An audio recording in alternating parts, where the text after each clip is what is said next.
Welcome to our question and answer session for this month of August. You can begin with the first question. Question number 1 from Suresh, India. What is loving kindness meditation and how to do it?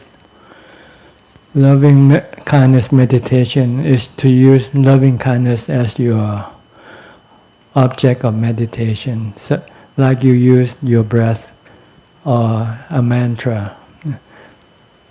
There are different ways of doing this. You can contemplate or think of how to be loving kind. In the sutta, it teaches you in order to be loving and kind, you have to be forgiving. You have to not hurt other people. You have to give people happiness. So this is basically, you should train your thought to think in this manner. Or if you like, you can just repeat a mantra such as metta, metta, metta. Instead of using butto, butto, you can recite metta, metta.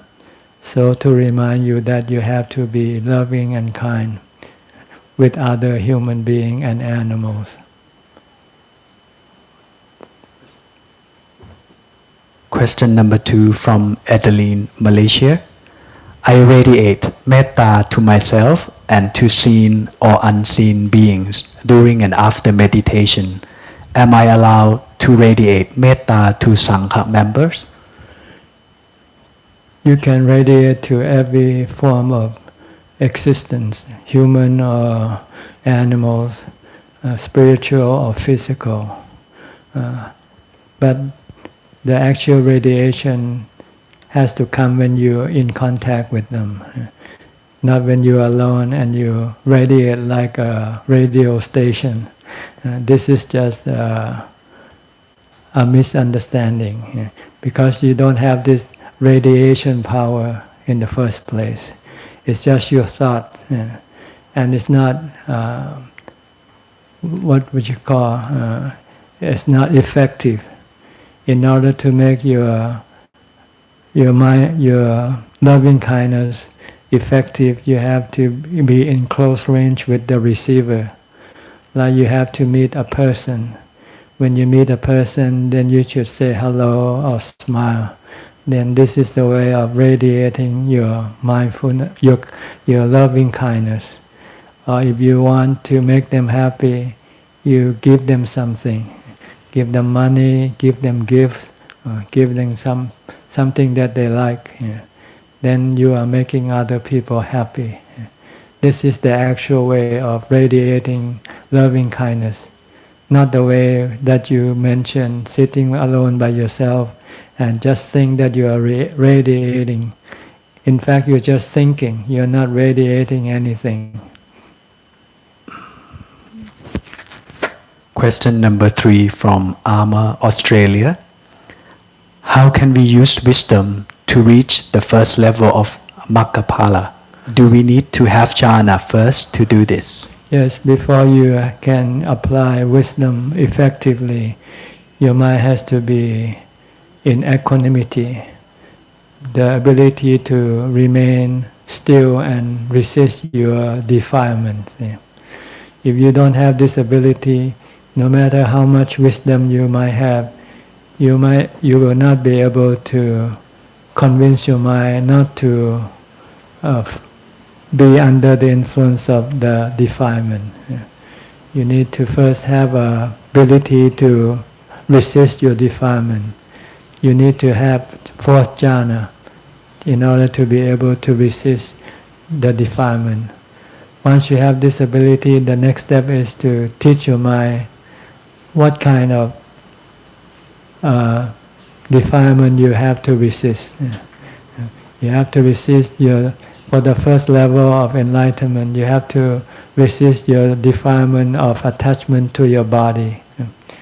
You have to use wisdom to teach you that the body isn't you. The body is your servant. You are the master. Whatever happens to the body doesn't happen to you. If the body should get old, get sick or die, you don't get old, get sick or die with the body.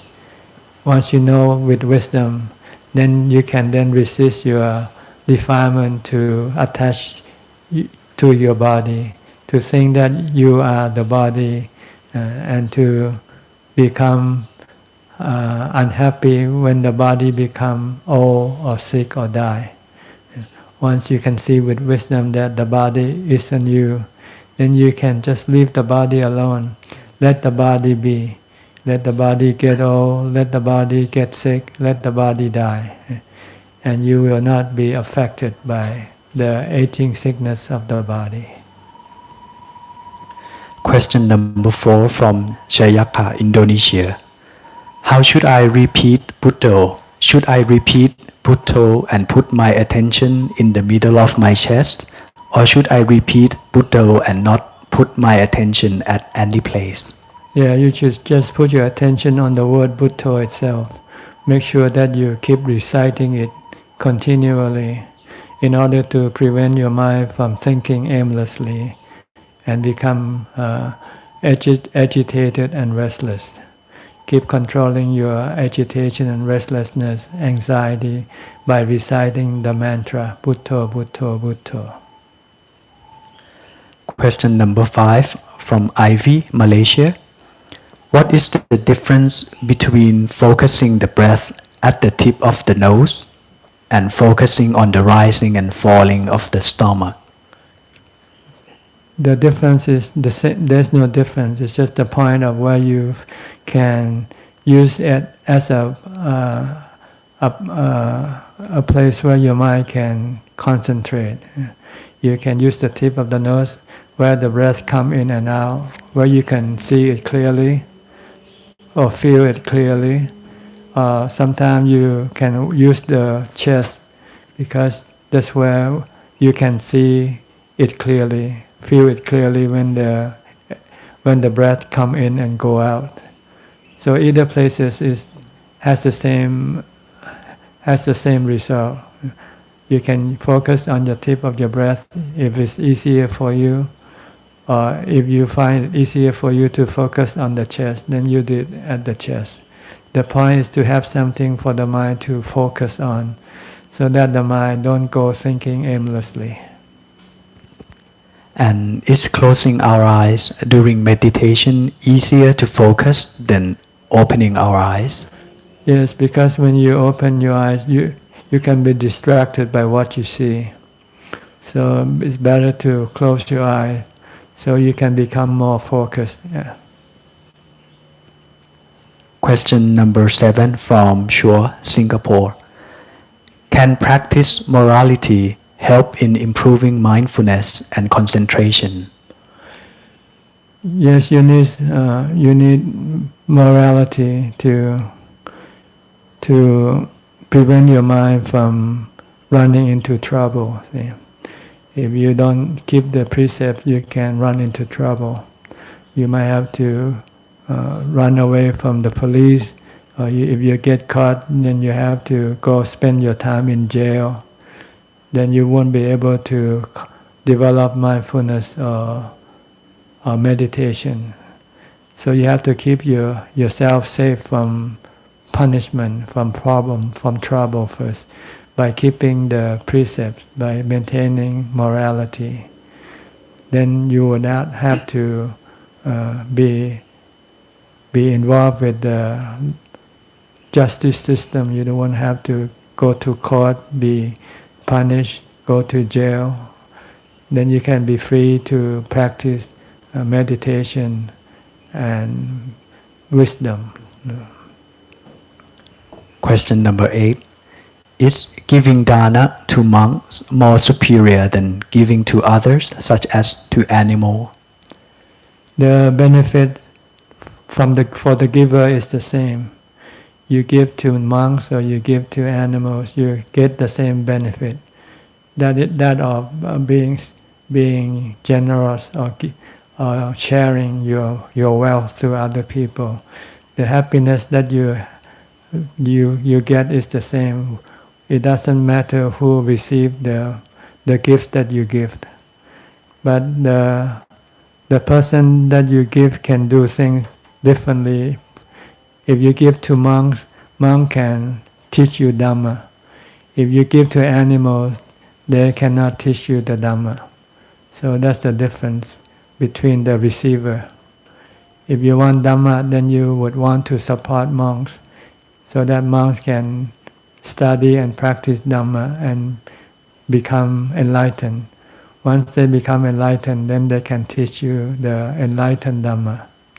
But if you give animal, you support animals, only thing you can get from animal, if they are dogs, they might help you bark and chase away people when they come to your house. Question number 9 from Russia. How to overcome deep chronic depression and anxiety? Well, you need mindfulness, because the reason why you have depression is because you couldn't prevent your mind from thinking and craving and desiring for things that you could not have.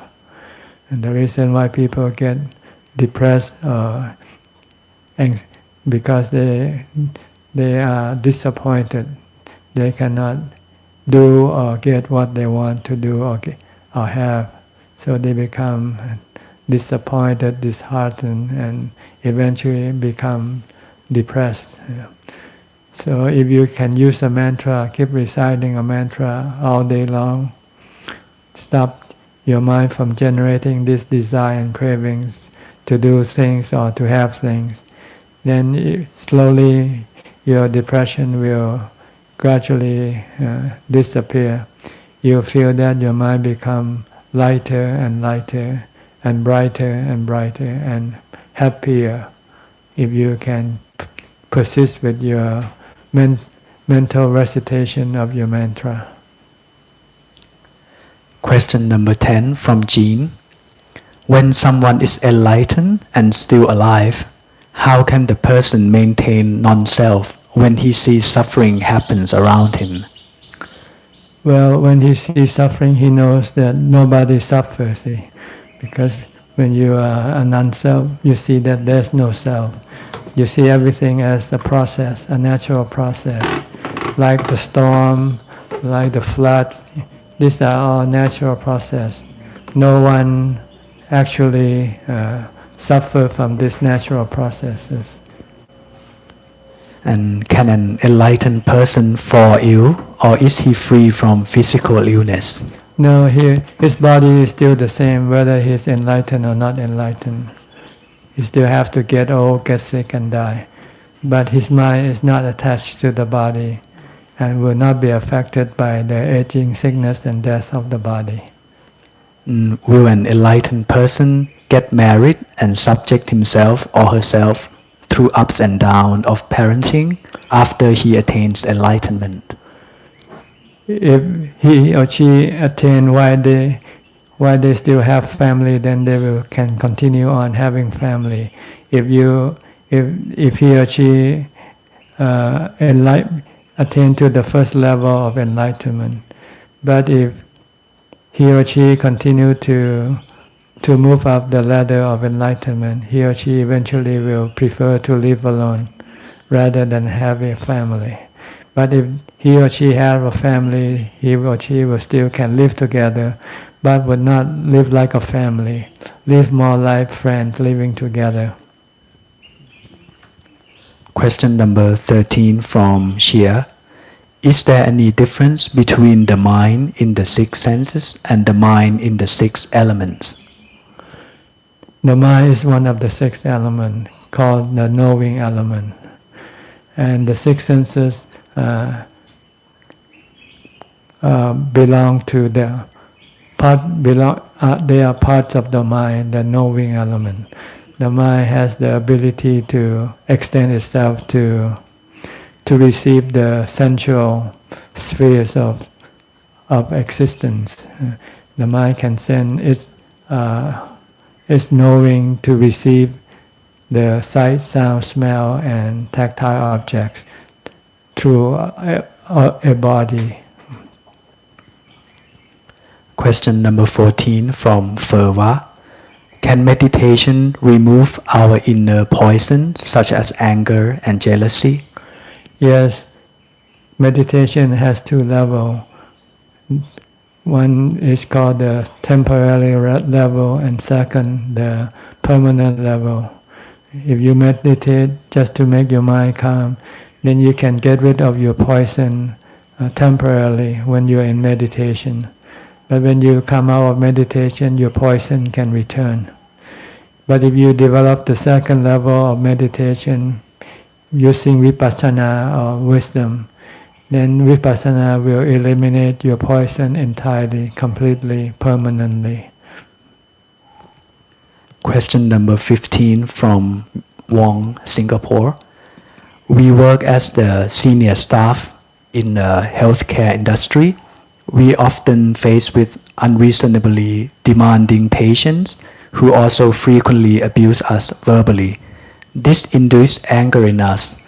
How can we deal with our anger while we can't reject our patients and we can't leave the job to others to do it? Well, you just have to change your attitude toward your patient. Just think as your patient as your patron. Without them, you cannot exist. So you have to endure their anger, their whatever they want to say or do. If you want to exist happily, you need their support. You need them to come to your hospital, or else you won't have any job, then you won't have any money. So you have to look at the benefit that you will get from having these people. So then you can become tolerant. Then you can let them do whatever they want to do, so long as they pay you your salary. Question number 16, Alexander, Indonesia. Am I right to think that keeping 5 precepts is to avoid doing bad karma, and keeping the 8 precepts is to help to focus better in meditation? Yes, the 5 precepts prevent you from doing bad karma.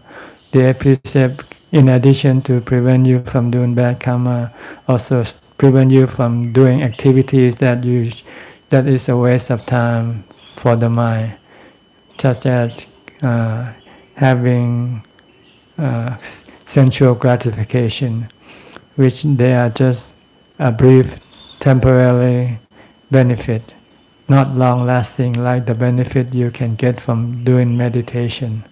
So you want to switch from sensual gratification to meditation. In order to do this, you need to have the time.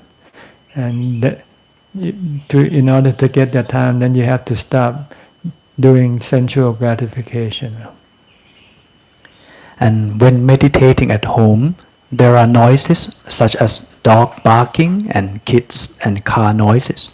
Should I move to meditate in another room that is soundproof, or should I continue to meditate with all the noises? If you find them distracting, then you should find some way of eliminating them, like going to a soundproof room, or the easier way is to use an earplug.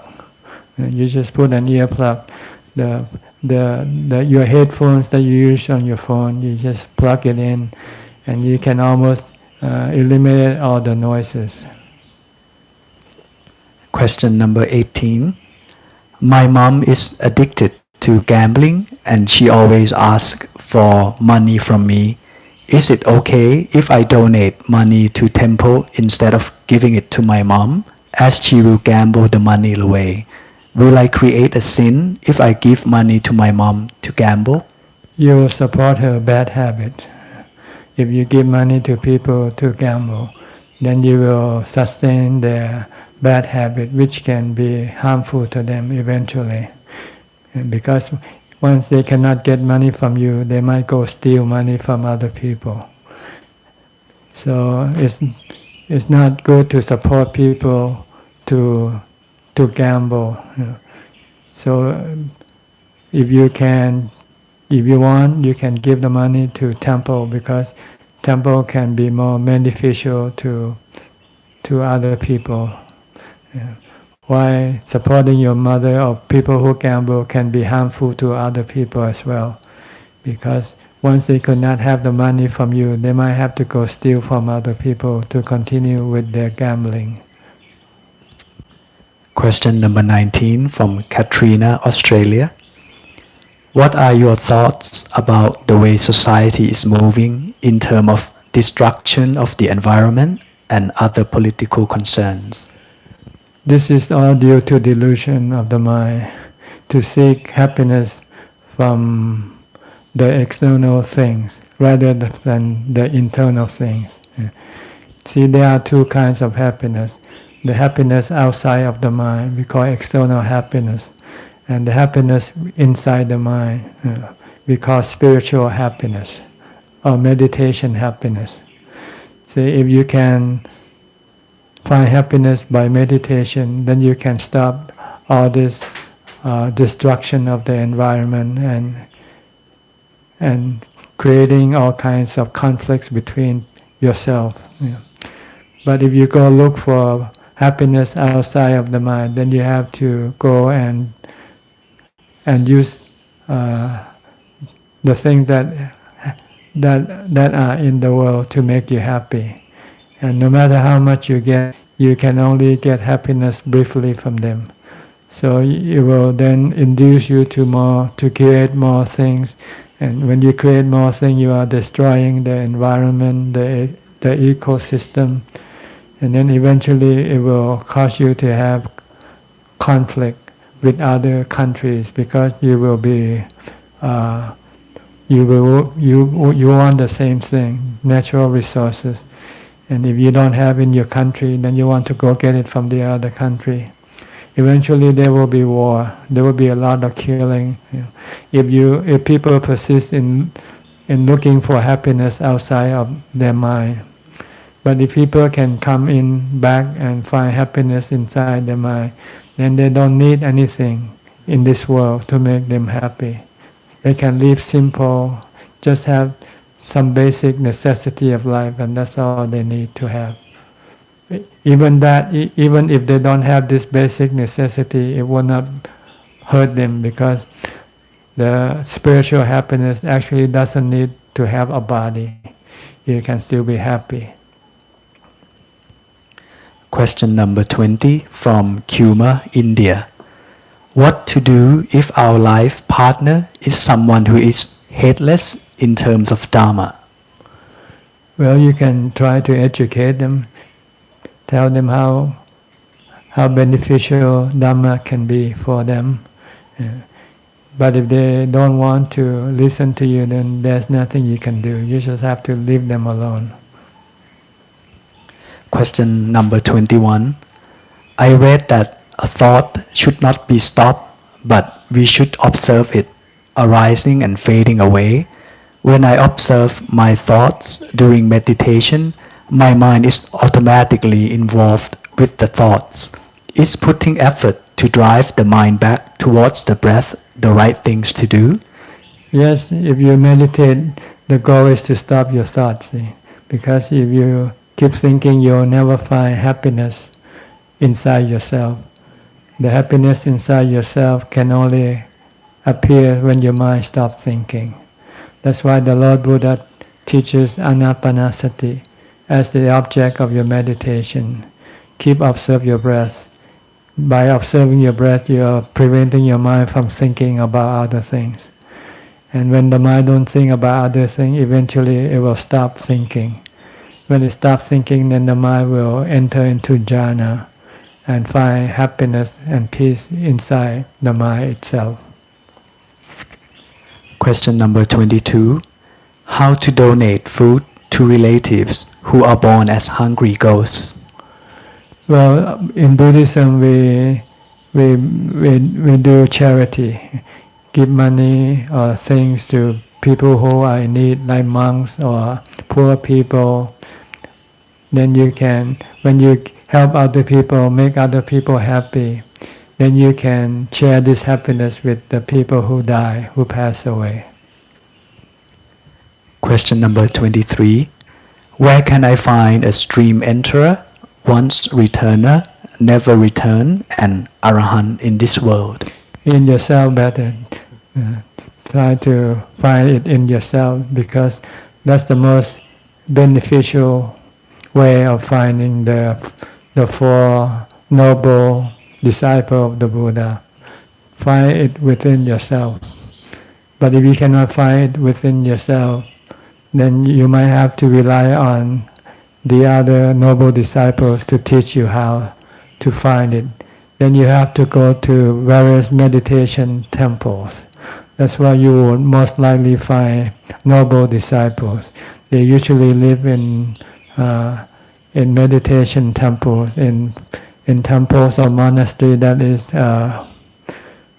remote, that is away from cities and towns and people. Question number 24. Does other beings in a higher or lower realm than human have the opportunity to understand Dhamma to reach enlightenment? If they're on the level of the devas, which we call angels, those who have done good karma when they were a human being and not do any bad karma, when the body dies, the mind will, or the spirit will become happy spiritual beings. They can still study and practice Dhamma if they have someone to teach them. So they need an enlightened being who can communicate with them, like the Buddha. See, every night the Buddha, he will give talks to the spiritual beings.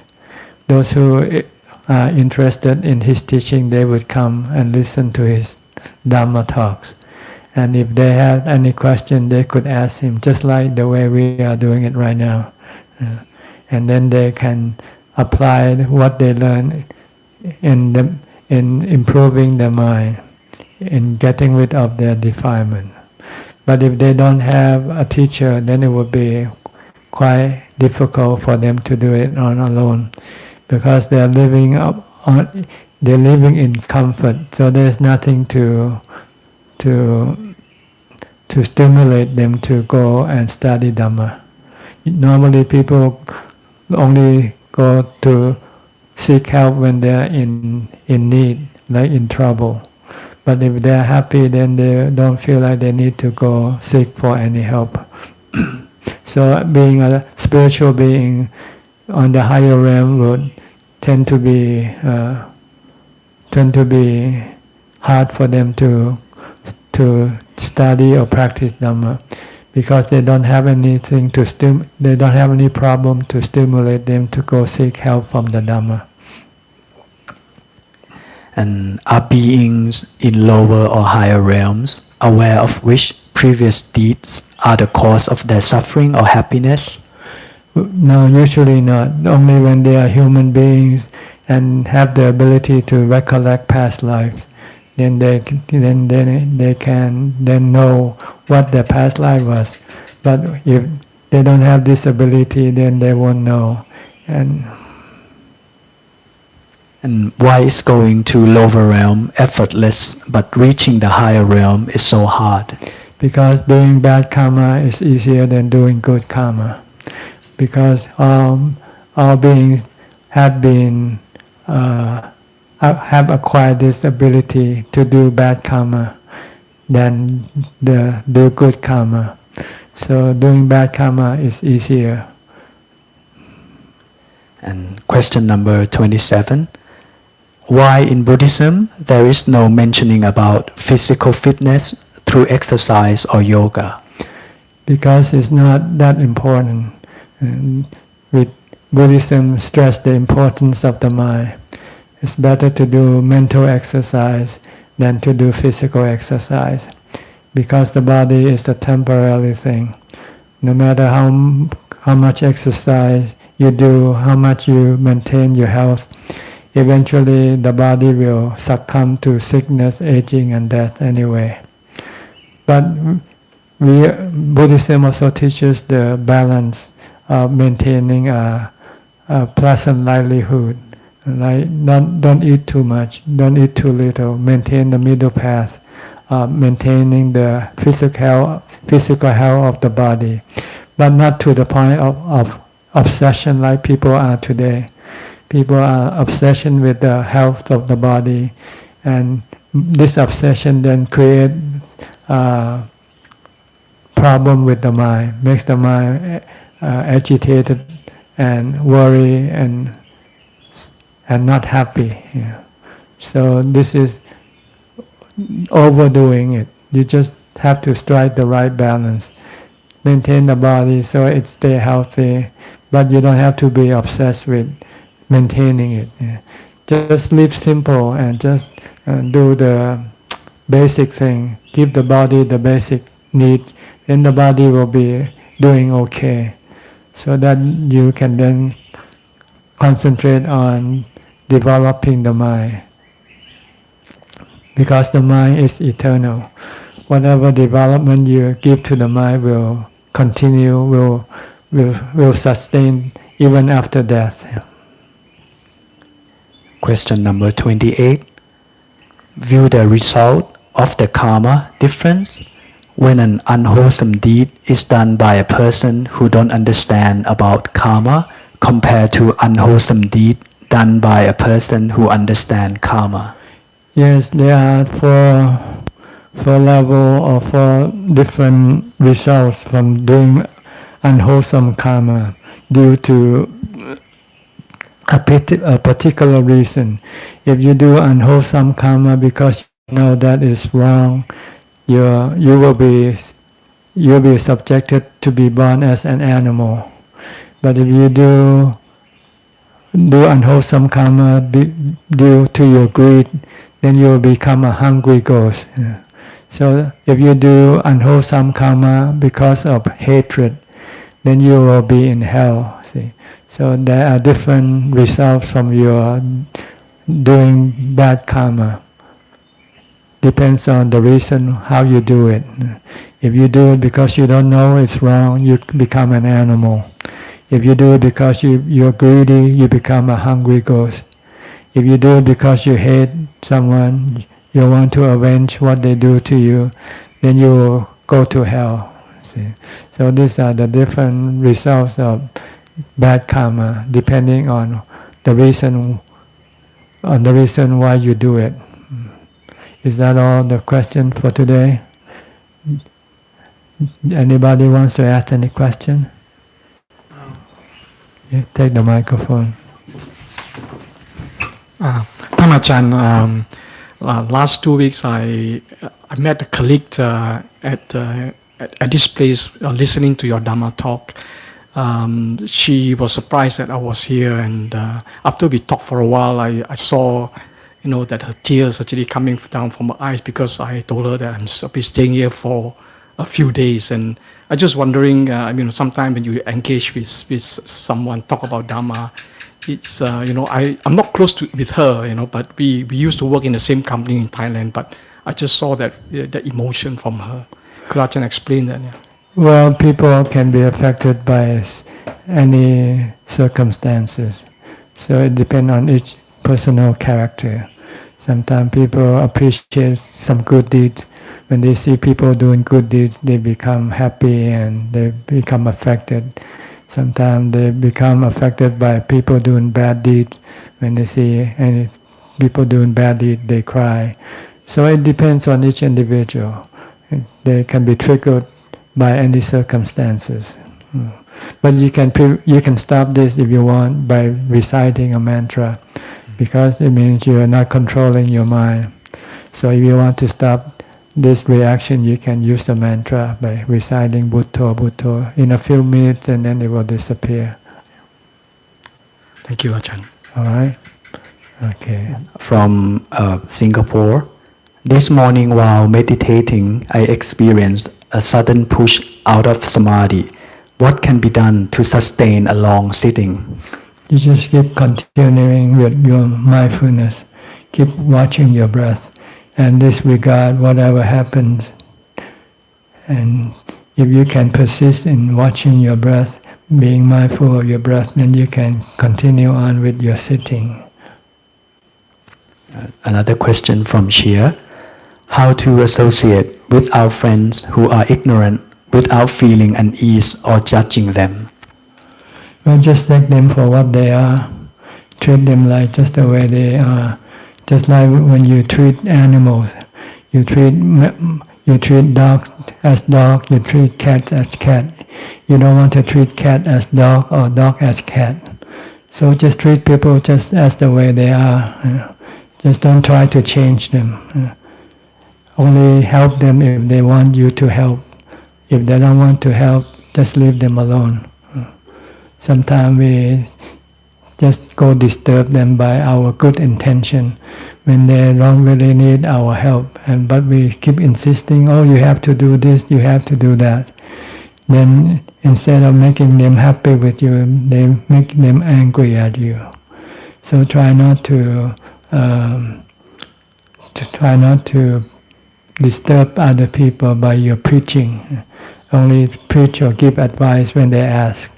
If they don't ask, then just don't. Leave them alone. Then they will be happy and you will be happy, associating with each other. Charan นะหลวงพ่อ How you Charan from Sri Lanka? Ajahn want to know if a Sotapanna person will break the 5 precepts on and off, or he's totally free from not breaking the 5 precepts after becoming Sotapanna. No, he won't break the 5 precepts. Even if he should have to lose his life, if he has to choose between breaking the precept and losing his life, he would rather lose his life, because he could see the consequence of breaking the precept is worse than dying. Dying is natural thing, and the one who dies is not you anyway. The one who dies is your body. Your body, according to the Sotapanna, is his servant. So he wouldn't want to break the precept just to save the servant, because then he would have to go to jail. The Sotapanna, or the mind of the Sotapanna, will have to go to jail, go to be born in the lower realm of existence if he breaks the precepts. So he would rather give up his life rather than breaking up the precept. Well, thank you very much for all of your questions. If my answer to your question is not clear enough, or if you will have any more questions, please send in more questions, and then we'll bring it up in the next session. When the time, I don't know. It depends on how many questions we have. If we have about 30 questions, then we will have this. We'll let you know one day ahead of time on Facebook, on Ajahn, Suchart, Abhijato, Dhamma for the asking. In the meantime, may you stay healthy and happy and move forward on your path to enlightenment. Thank you and goodbye.